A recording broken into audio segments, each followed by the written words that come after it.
Most women think they're being honest when they say it, but the feminine wound doesn't speak in truth. It cries out in disguise. There she stands, radiant, though she cannot feel it.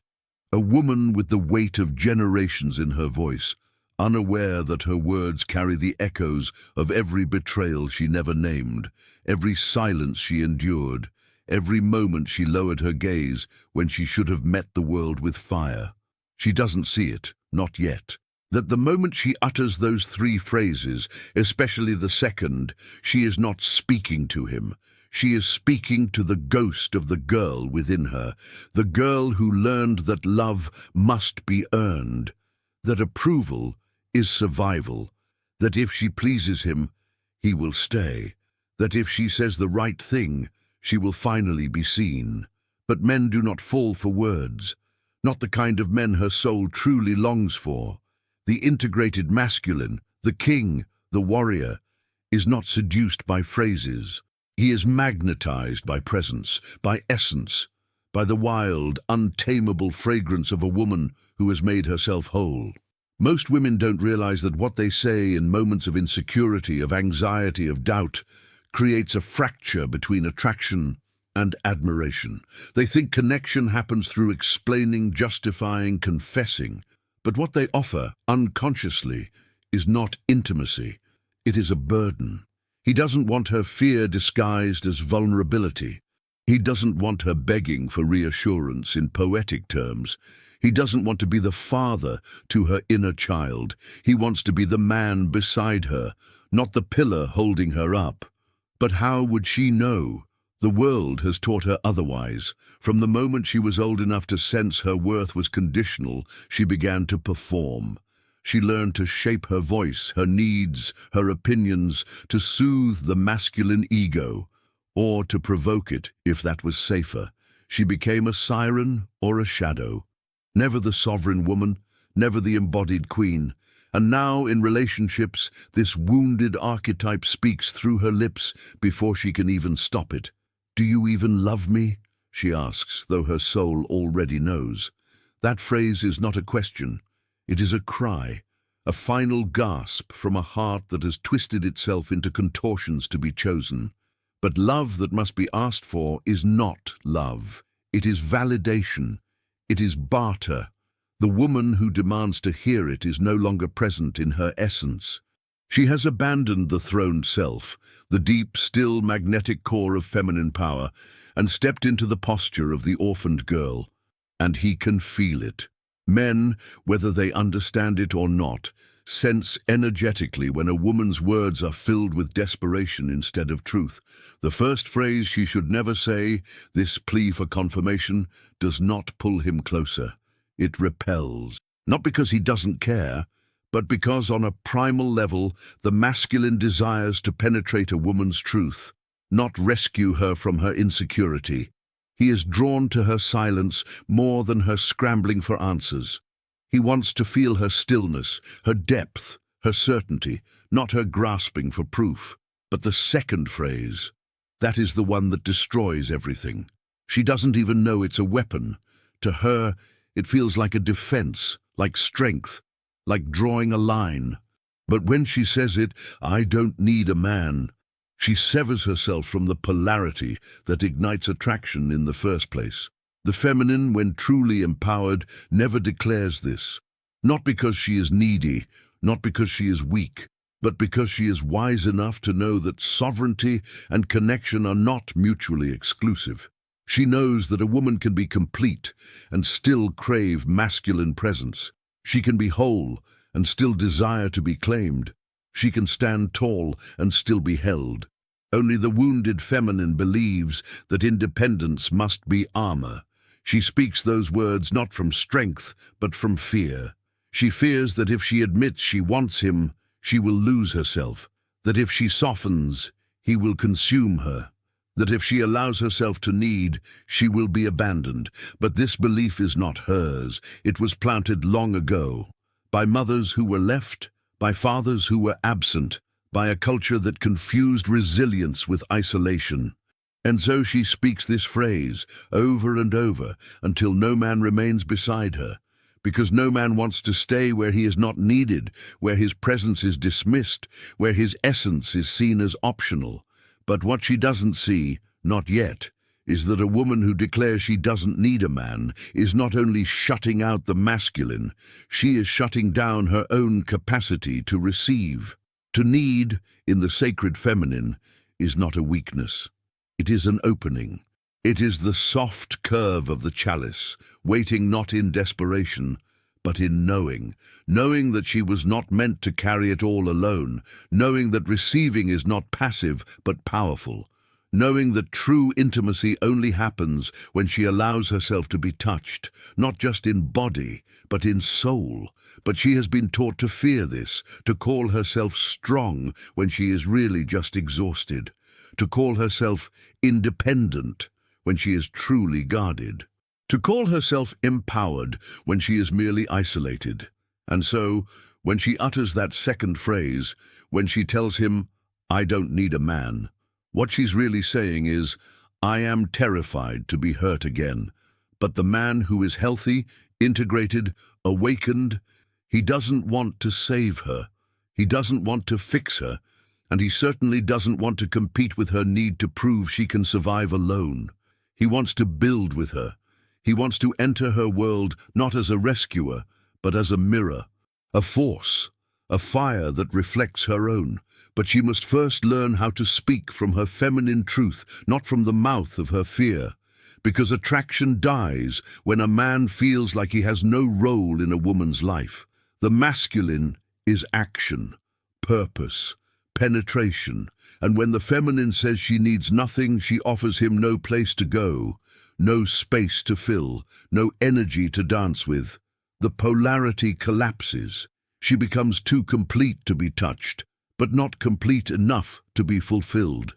And then she wonders why she ends up with passive men, emotionally unavailable men, men who do not lead, do not claim, do not move, men who stay at the edges of her life like shadows.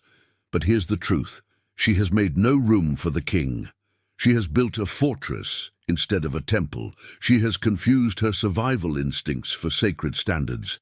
And now her words have become spells, cast from the dark, bitter chambers of a heart that once hoped and was disappointed. Her voice no longer draws him in, it drives him away. Not because she is unworthy, but because she is untrue. Because the feminine does not find her power in denial.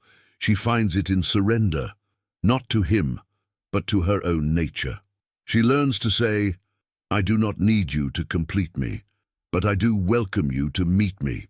And that is a phrase that resurrects polarity. But only a woman who has made peace with her own vulnerability can speak this way. Only a woman who has walked through the ruins of every time she was left, abandoned, overlooked, and still chose to remain soft. Only she can command this kind of power. It is not in her resistance. It is in her remembrance. And the man who is ready, the man who is not afraid of the fullness of her feminine, he will feel that energy, that invitation, that rare magnetic pull that cannot be faked. He will not need to be told she is strong. He will see it in her gaze, feel it in her silence, taste it in every moment she chooses herself without pushing him away. But there is one more phrase, the third, and it is the most subtle, the most socially acceptable. It sounds harmless, even romantic, but it is perhaps the most dangerous of all, because it doesn't just kill attraction, it annihilates the self. She says it softly, sweetly, often without knowing the cost. "You're everything I've ever wanted." It sounds like love. It feels like surrender, but beneath the poetic tone, this phrase carries a hidden hunger, a psychic fusion that dissolves her boundaries and places the center of her being outside herself. This, more than any plea or posture of strength, is the surrender of her own soul into the hands of another. It is not devotion. It is dependence masquerading as romance, a projection rooted not in truth but in longing. The anima, the feminine soul image, does not just live in men. In women, she is the inner guide to embodiment, emotion, intuition. But when wounded, she becomes a vessel for fantasy. She merges with the outer world, seeking the other to complete what feels broken within. And so she meets a man. He is attentive, passionate, powerful. Or perhaps he is mysterious, withholding, unattainable. It doesn't matter. Her psyche, searching for wholeness, projects onto him the archetype she carries in shadow, the savior, the father, the hero, the king. You're everything I've ever wanted. What she really means is, I finally feel safe because I believe you will rescue me from myself. But he cannot. No man can. The moment she says this, the moment she assigns her fulfillment to his presence, she begins to vanish. Her radiance dims, her polarity dissolves. She no longer relates to him as a sovereign soul, but as a vessel for her unmet needs. And the tragic irony? The very act of putting him on that pedestal is what makes him step down. Not because he is cruel, but because he feels the unbearable weight of her unconscious hopes, her unspoken demand, be my everything. And when a man feels he is being devoured by a woman's need to be saved, when he senses that she does not just love him, but needs him to be the oxygen for her existence, something ancient within him recoils. Because attraction cannot survive worship, eros is not born in fusion. It is born in polarity, in the dance between two differentiated beings. He needs to feel her as other, as separate, as full. But the woman who says this phrase has lost herself in the ocean of his image. She no longer sees him clearly, only the myth she made of him. She no longer speaks to the man, she speaks to the fantasy. And slowly he pulls away. Because no man wants to be everything. He wants to be something sacred, something chosen, not needed like air, but welcomed like a storm. And the feminine, when she remembers her power, never says, "You're everything." She says, "I am everything, and I choose to share this with you." That is the language of a woman who has returned to herself. She has walked through the fire of her projections. She has seen how her inner child craves safety, how her ego craves control, how her heart craves home. And she has offered all of it to the altar of inner work. She has individuated, stepped out of the mythos. She no longer sees a man as her mirror, but as her complement. Not her completion, her counterpart. This is what Jung meant when he spoke of integration, that each of us must reclaim the pieces of our soul we place in others. The true relationship is not a merging, but a meeting. And when she speaks now, it is not from desperation, nor illusion, nor the aching void of absence. It is from her throne. She doesn't need to say, "You're everything." Her energy says, "I have everything, and yet I open to you." This is what melts a man's armor, not her longing, not her perfection, but her wholeness, her capacity to receive him without losing herself. Because the woman who has done her inner work does not chase, beg, or collapse. She holds, she mirrors, she chooses, and the men who cannot meet her, who tremble before her radiance, will call her too much, too intense, too complex. But the man who is ready, he will not flinch, he will bow. Because her words do not diminish him. They summon him, they do not praise him, they invite him, they do not worship him, they challenge him to rise. And this is the true power of feminine expression, not to please, not to impress, but to awaken. There comes a moment in every woman's path where the mirror shatters. Not the mirror he holds up to her, not the reflection in his eyes, but the mirror she once used to define her worth. His affection, his consistency, his desire. When it breaks, it is not a tragedy, it is a birth, because only when that mirror cracks does she begin to see herself not as a reflection, but as a source, not as the echo of a man's attention, but as the origin of her own power. The woman who used to speak those 3 phrases, "Do you love me? I don't need a man. You're everything I've ever wanted," begins to fall silent, not from fear, from clarity. Her silence is no longer empty, it is full of truth, of embodiment, of choice. She no longer performs, she no longer explains, she no longer waits with bated breath for a man to validate her, because she has entered the temple of her own soul, and within those sacred walls she has found what no lover could ever give her, her own devotion.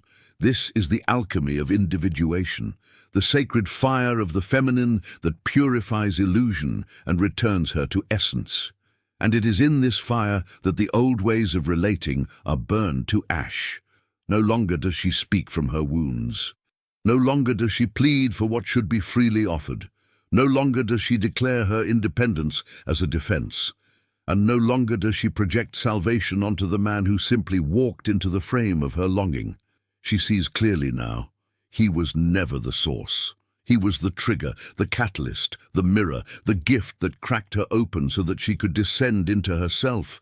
And that descent, that sacred fall into the shadow, is the beginning of her becoming. Because what she finds there, beneath the need, the performance, the fantasy, is the wild, primal, untamed truth of the feminine. She is not made to beg. She is not made to chase. She is not made to compete for attention. She is made to be, to soften, to stand, to summon, to allow. And when she rises from this inner descent, she does not return to him the same woman. She no longer asks, "Do you love me?" She knows love is not something that can be spoken into existence.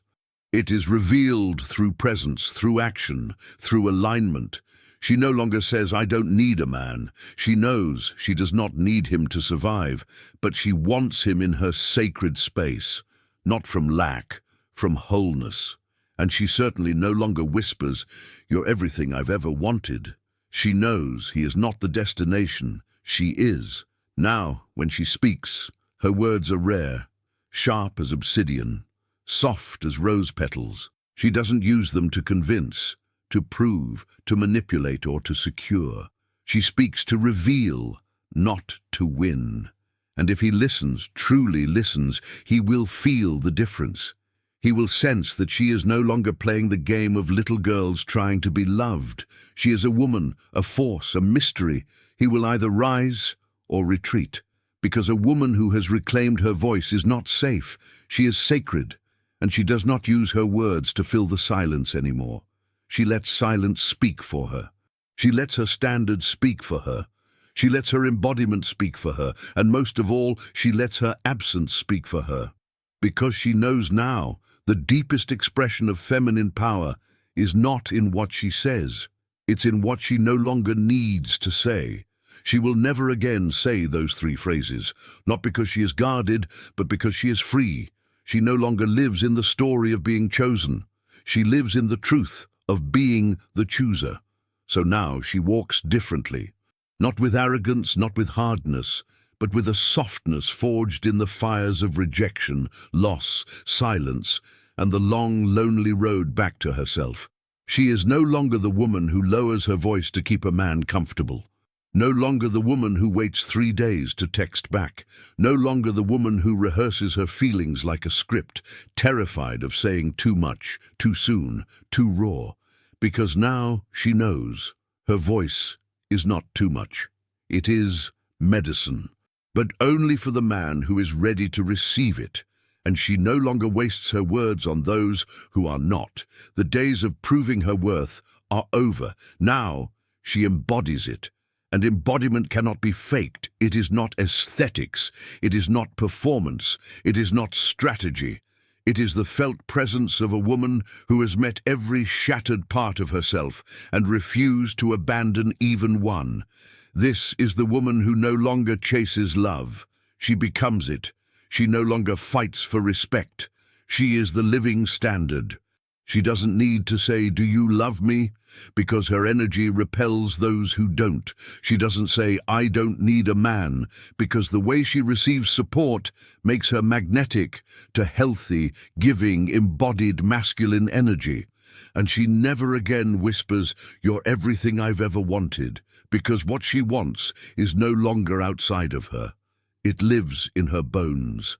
And when she loves now, it is not with the hunger of someone starving for attention. It is with the fire of someone who chooses. She chooses to see him, not as a fantasy, not as a savior, but as a man, a reflection of her growth, a mirror of her maturity, a partner, not a pedestal.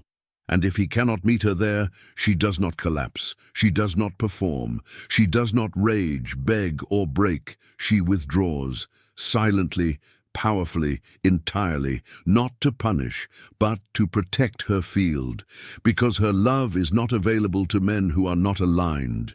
She no longer sells her softness to the highest bidder of attention. She preserves it for the one who can honor it.